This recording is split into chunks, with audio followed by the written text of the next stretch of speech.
Vous avez vu Fipeco, là, ils ont refait l'exercice, François Eka a refait l'exercice de dire, voilà, où va le pognon, en fait. Et plutôt que de donner la dépense publique en milliards de milliards, eh ben, il la donne sur 1 000 euros. Et sur 1 000 euros, on voit ce qui part en retraite, ce qui part en santé, ce qui part en défense, ce qui part en famille, ce qui part en fonctionnement de l'État.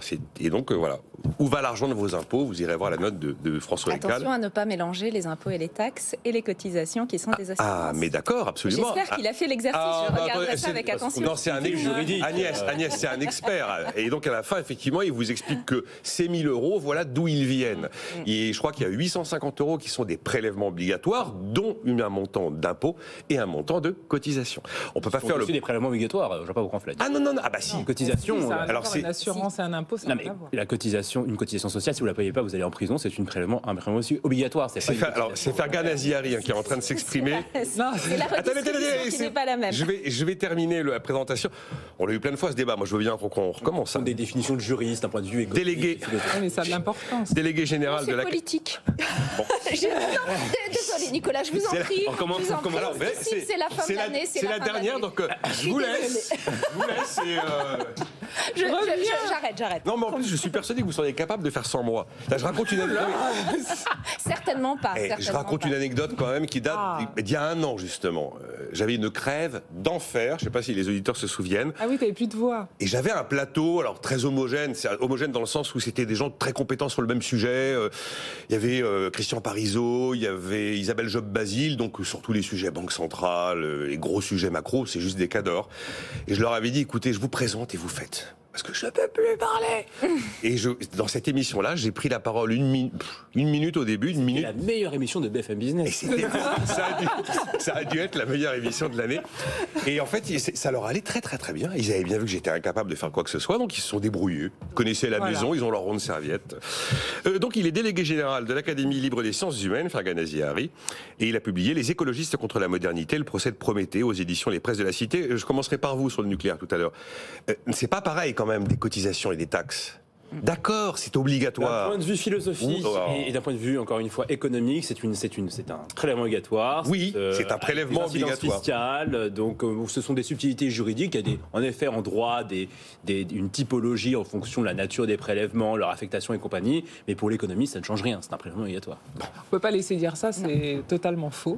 Désolé, je peux me permettre. C'est un prélèvement obligatoire. C'est un prélèvement obligatoire, mais la philosophie derrière, il n'y en a rien à voir. Et aussi, surtout, les bénéficiaires qu'il y a derrière. Quand vous cotisez, l'idée, c'est de cotiser en fonction de vos revenus, plein de critères, pour après en bénéficier. Donc, ça n'a rien à voir avec une taxe. Donc, il faut quand même, juridiquement, s'il y a deux choses différentes. Si. Non, la redistribution, ça dépend lesquels. Vous avez la TVA que vous payez tous les jours, je ne crois pas que la TVA, c'est tout le monde pareil. La CSG, non, mais c'est un impôt, donc il faut être rigoureux dans ce que l'on dit. Non, ça n'a strictement rien à voir. Et s'il y a 2 catégories, c'est qu'il y a un sens économique. D'ailleurs, il y a une différence entre impôt et taxe. Et politiquement, c'est très différent, puisque ce sont, encore une fois, si nous avons le taux de prélèvement obligatoire le plus élevé, c'est souvent dit sur l'ensemble des plateaux, c'est parce qu'on a nationalisé la retraite. Je ne suis pas sûr qu'on ait bien fait, mais bon. Non, mais ça, c'est un autre débat. Mais en tout cas, clairement, ça fait une grosse différence. C'est-à-dire que dans d'autres pays, dans la plupart des autres pays, vous devez vous débrouiller tout seul pour assurer votre retraite. Je ne suis pas sûr qu'ils aient totalement tort. Non, mais ça, c'est un autre débat. Et je ne suis pas sûre que ce soit non plus la bonne solution. Peut-être que la solution est au milieu, mais c'est toujours le cas de toute façon. Non, mais là, effectivement, il y a un autre sujet derrière ça, Fergan. Moi, je suis fondamentalement d'accord avec le fait que c'est un prélèvement obligatoire. Mais il y a aussi l'idée de savoir si on a un modèle bismarckien, beveridgien, qu'est-ce qui relève de la cotisation pour payer une assurance, qu'est-ce qui relève de l'impôt pour payer la solidarité. C'est un vrai sujet quand même, ça, Fergan Aziari. Oui, c'est un vrai sujet, mais encore une fois, ce sont des subtilités qui sont juridiques. Et donc, qui sont politiques, c'est des choix de société. C'est quand même... Pas ou pas ensemble. Si vous disiez à 3, alors là, moi, je me contente de dire que c'est un prélèvement obligatoire. Je constate que vous partagez cette définition. Je ne dis pas autre chose que ça. Bon.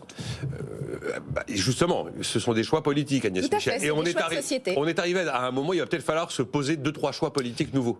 Et c'est pas que des choix politiques, c'est aussi économique. Parce que quand vous dites une cotisation, il y a l'idée de se dire, en effet, on cotise, mais on va sûrement récupérer. Oui, le salaire différé, je connais. Exactement. Et ça, économiquement, si je peux finir, économiquement, ça a un impact parce que ça permet souvent de beaucoup plus pouvoir faire accepter certaines réformes que quand vous dites juste c'est une taxe qui vous tombe dessus et que vous savez très bien que vous allez absolument rien récupérer. Donc ça a un impact économique et notamment sur le comportement des acteurs et là, c'en a un.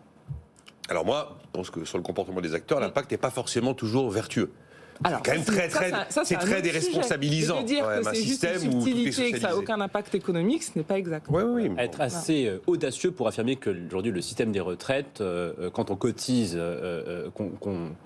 l'idée qu'on récupérerait les sommes qu'on a cotisées compte tenu de l'évolution aujourd'hui du système de retraite et des dynamiques démographiques, c'est quand même un petit peu audacieux de dire que les générations aujourd'hui qui cotisent vont récupérer exactement. Mais elles savent.